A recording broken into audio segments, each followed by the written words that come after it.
time, we see it as a medium to live by.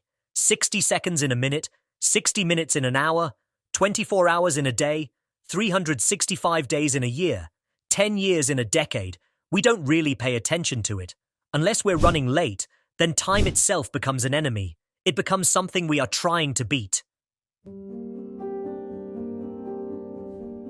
Running backwards as a series of jumps. And what we do is we cut between the two the whole way through. Did you know that time itself is a man-made construct? What if we use time to tell stories? In Christopher Nolan's films, it's a central preoccupation. Nolan's obsession with time is so consistent that it has become his directorial signature, albeit hidden behind the screen. In his hands, time is not merely a backdrop to action, but a force that drives the story forward, confounds expectations, and shapes human experience. To truly appreciate the depth of Nolan's fascination with time, we must look at how he handles it in his key films. From the fractured chronology of Memento to the dream layers of Inception and the cyclical entropy of Tenet, time in Nolan's films is both a puzzle and a reflection of the characters' inner lives. Each film provides a new perspective on time, forcing the audience to rethink its nature and its relationship to human existence. Memento, 2000, Memory and the Fragmentation of Time. Nolan's obsession with time began in earnest with Memento, a psychological thriller that turns traditional narrative structure on its head. The film's protagonist, Leonard Shelby, suffers from short-term memory loss, meaning he cannot form new memories. To mirror Leonard's experience, the film's narrative is told in reverse, with the ending revealed at the beginning and the story unraveling backwards. What's striking about Memento is that its manipulation of time isn't just a stylistic choice. It's an exploration of how memory shapes our understanding of time. Leonard's fragmented memory distorts his perception of reality, and by extension, the audience's perception of the story. Each scene builds upon the last, but because we are moving backward through time, we are as disoriented as Leonard himself. The film forces us to confront how dependent we are on memory to make sense of our lives. Without memory, time becomes disjointed, chaotic, and meaningless. Nolan uses this fractured timeline to raise existential questions. If we cannot remember the past, can we ever truly know ourselves? Leonard's quest for vengeance is driven by his belief in certain truths about his life, but as the film progresses, it becomes clear that these truths are unreliable. Time in Memento is not linear but cyclical.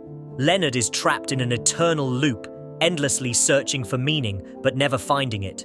This cyclical structure reflects the futility of his quest and the impossibility of escaping the prison of his own mind. My brother told me the story verbally before he'd finished writing it, and the screenplay is an extrapolation of his basic idea, which I was fascinated by. And he told it to me while we were driving cross-country between Chicago and Los Angeles. And we both decided right away that by far the most interesting way of approaching that concept was subjectively, to tell the story in the first person. So he went off to write his short story. I went off to write the screenplay. And my solution to telling the story subjectively was to deny the audience the same information that the protagonist is denied. Inception. Dream layers and the relativity of time. With Inception, Nolan takes his exploration of time to the next level, using the concept of dream layers to play with the relativity of time. The film follows Dom Cobb, a skilled thief who enters people's dreams to steal their secrets. The deeper Cobb and his team go into a dream, the slower time moves in the real world. This creates a complex structure where hours in one layer of the dream equate to years in another. Nolan uses this relativity to create tension and drive the plot forward, but more importantly, he uses it to explore the subjective nature of time. Time in Inception is elastic, expanding and contracting based on the character's perception of reality. In one of the film's most memorable scenes, Cobb is trapped in a dream world where decades pass in the span of minutes. This manipulation of time highlights the malleability of experience. What feels like a lifetime in a dream can be over in the blink of an eye. The film's climactic sequence, where multiple dream layers unfold simultaneously, is a masterclass in time manipulation. Nolan masterfully interweaves these layers, each operating on a different temporal scale, creating a sense of urgency that is felt across all levels. The ticking clock, both literal and metaphorical, is ever present, reminding the characters and the audience that time is running out. But beyond the plot mechanics, Inception is fundamentally about time as it relates to memory and guilt. Cobb is haunted by the memory of his wife, Mal, and their time together in the dream world. For him, time is a source of pain. He cannot let go of the past, and this emotional baggage distorts his perception of the present. In the end, the question the film leaves us with is whether Cobb's obsession with time, specifically his desire to reunite with his children, has led him to abandon reality altogether. Is he stuck in a dream, or has he finally come home? Nolan leaves this ambiguity unresolved, forcing the audience to grapple with the nature of time, reality, and memory. I've always been fascinated by the nature of dreaming, the idea that while we're dreaming we can create a world, but perceive it at the same time without realizing that we're performing both those functions. To the extent where if we dream we're having a conversation with somebody, we're dreaming that person, we're also creating the words that are in that person's mouth, but we feel we're hearing them as if for the first time. In Interstellar, Nolan delves into the scientific side of time, using Einstein's theory of relativity as a narrative device. The most poignant example of this occurs when the crew lands on a planet where 1 hour equals 7 years on Earth. When they return to their ship, decades have passed for those left behind. This moment is devastating, not just because of the time lost, but because of the emotional toll it takes on the characters. Lost time, the one currency that is finite within each human. For the protagonist, Cooper, the realization that he has missed out on his children's lives, that they have grown up and aged without him, is heartbreaking. Time, in this instance, becomes a cruel and unyielding force, separating him from the people he loves most. Well, what we found was, the further out into the infinite we went, and the more we isolated these characters who have to go across the universe, the more the focus naturally becomes on their humanity, on that intimate bond they have, what makes us human, all those issues. I think there's something about the starkness and the massiveness of the environment they're in that really reduces this focus very tightly to human bonds and what makes us who we are. Dunkirk, non-linear time and the mechanics of survival.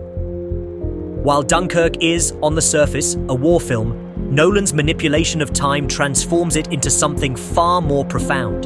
The film tells the story of the evacuation of British soldiers from Dunkirk during World War II, but it does so through 3 intersecting timelines: 1 week on land, 1 day at sea, and 1 hour in the air. These timelines unfold simultaneously, with events from one timeline bleeding into the others. This non-linear structure creates a sense of disorientation and urgency, reflecting the chaos of war. By compressing and expanding time, Nolan immerses the audience in the experience of the soldiers, pilots, and civilians involved in the evacuation. Time, in Dunkirk, is a matter of life and death.